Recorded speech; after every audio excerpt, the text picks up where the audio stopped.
Assalamualaikum warahmatullahi wabarakatuh. Selamat berjumpa kembali dalam pembelajaran PPKN pada hari ini.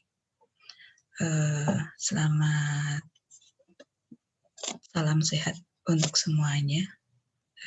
Saya berharap kalian semuanya dalam keadaan sehat, tidak kurang suatu apapun.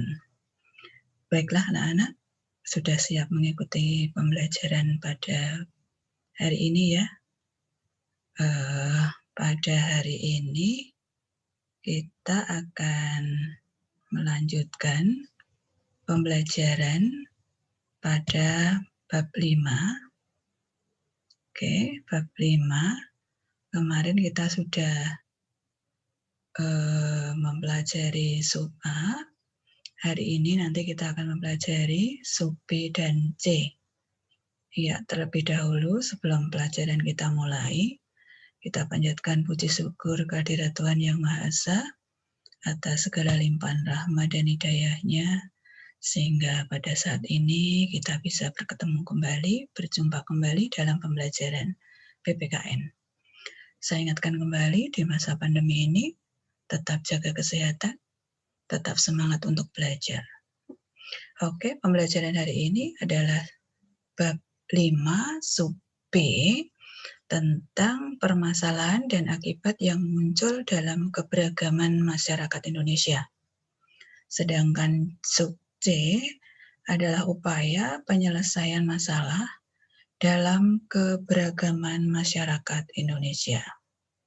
Sumber belajarnya kalian bisa melihat buku paket dari halaman 128 sampai 142. Yang sub A, yang sub B itu halamannya 128 sampai 136. Kemudian dilanjutkan sub C itu sampai halaman 142. Sedangkan modulnya ada di halaman 45 sampai 56. Itu buku pegangannya ya. Oke, kita lanjutkan. Untuk berikutnya tujuan pembelajarannya. Jadi tujuan pembelajaran untuk hari ini adalah kalian harus bisa mendeskripsikan permasalahan dan akibat yang muncul dalam keberagaman masyarakat Indonesia. Yang kedua, menjelaskan upaya penyelesaian masalah dalam keberagaman masyarakat Indonesia. Oke, saya ingatkan kembali. Kemarin waktu kita belajar sub A, kita mempelajari tentang harmoni. Ya, masih ingat apa itu harmoni? Ya, secara umum harmoni bisa diartikan keselarasan, keserasian. Bagaimana kita menyelaraskan hidup dalam masyarakat. Tentu saja karena masyarakat kita itu sangat berbineka, kuncinya satu, yaitu saling menghargai dan saling menghormati. Iya. Oke. Langkah-langkah yang harus kalian lakukan untuk pembelajaran hari ini, kalian baca buku paket, buku modul. Nah, kemudian nanti kalian membuat rangkuman. Rangkumannya sudah saya buatkan garis besarnya, kalian tinggal mengisi poin-poin yang ada di setiap slide. Semuanya ada di buku paket. Gitu. Yang pertama, yang harus kalian kerjakan. Masalah sosial itu dikelompokkan menjadi 4. Bisa melihat buku paket halaman 128 sampai 129.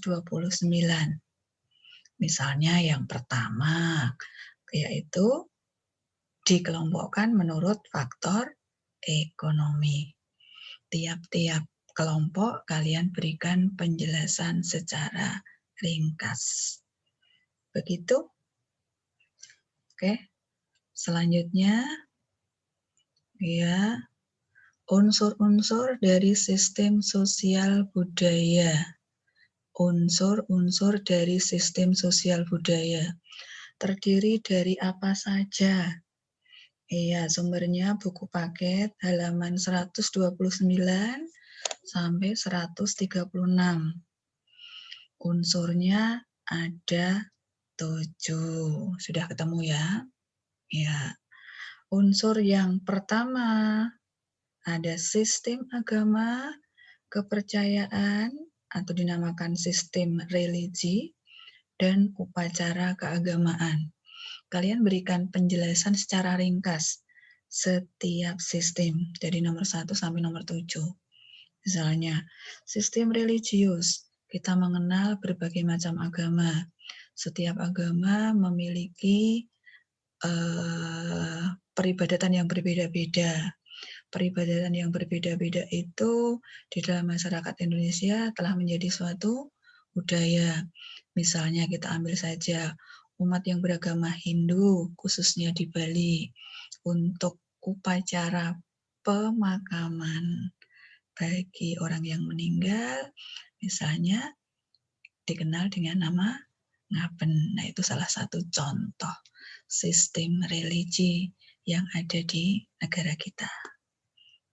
Yang berikut, nomor berikutnya, nomor 2. Ada sistem masyarakat dan organisasi kemasyarakatan. Di situ ada Undang-Undang nomor 17 tahun 2013. Undang-Undang nomor 17 tahun 2013 tentang organisasi kemasyarakatan. Nanti dilihat apa intinya. Semuanya ada di buku paket. Oke, yang berikutnya, ini menginjak ke sub C ya. Upaya penyelesaian permasalahan.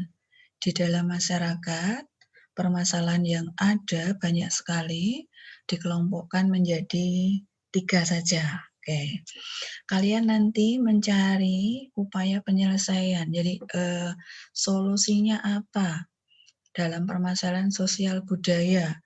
Misalnya, sekarang kita menghadapi apa? Iya, menghadapi COVID-19. Itu masalah sosial budaya. Apa yang harus dilakukan? Ya, kalian nanti bisa semuanya bisa mencari jawaban, boleh berbeda-beda. Misalnya ini Bu Guru memberikan contoh untuk menjaga hidup bersih dan sehat. Apa perilaku yang harus dilakukan? Karena perilaku hidup bersih dan sehat itu sangat menentukan untuk menghadapi COVID-19. Oke. Yang berikut, upaya penyelesaian permasalahan ekonomi. Misalnya bagaimana penyelesaian ekonomi untuk para penyandang disabilitas. Iya, ternyata penyandang disabilitas itu pun tidak harus istilahnya apa? Jaga ya. Dia bisa berprestasi, bisa sukses, bisa mengatasi ekonominya sendiri. Oke. Itu contoh. Kalian boleh mencari contoh yang lain. Yang terakhir, bagaimana upaya penyelesaian gender. Nah, ini salah satu contoh. Gambar di sini kalian bisa menginterpretasikan apa makna gambar ini, kemudian bisa mencari solusinya. Itu secara garis besar pembelajaran pada hari ini. Berikut, apa tugas yang harus kalian lakukan? Ini setelah kalian tadi mencermati, membaca buku paket, buku modul, kalian buat rangkuman dari buku paket. Silahkan ditulis di buku catatan. Tadi ya, dengan cara mengisi slide-slide tadi. Kemudian yang berikut, mengerjakan soal evaluasi di modul. Soal evaluasi di modul. Itu kalian gunakan untuk belajar nanti menghadapi ulangan atau penilaian harian dan juga menghadapi penilaian tengah semester. Begitu, saya yakin anak-anak menjadi anak-anak yang bertanggung jawab. Oke. Yang berikutnya ada tugas kelompok yang harus kalian selesaikan. Ingat komunikasinya bisa melalui WA, bisa melalui Vicol ya. Ya. Tugas kelompoknya kalian bisa melihat buku paket halaman 144 sampai 145. Jadi pedomannya ada di situ untuk tugas kelompok. Setiap kelompok anggotanya 5 orang berdasarkan nomor urut absensi. Kalau jumlah di kelas kalian 32, berarti 2 kelompok terakhir nanti anggotanya 6. Begitu ya. Oke. Hasil dari kerja kelompok di-upload di Classroom.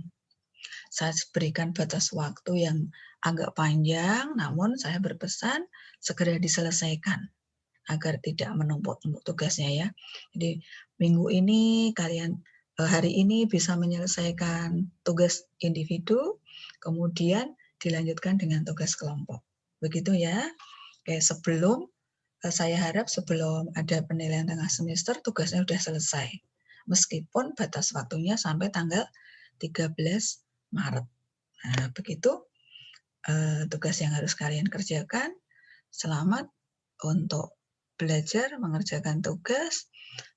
Semangat untuk menjadi pelajar yang berkarakter sebagai pelajar Pancasila.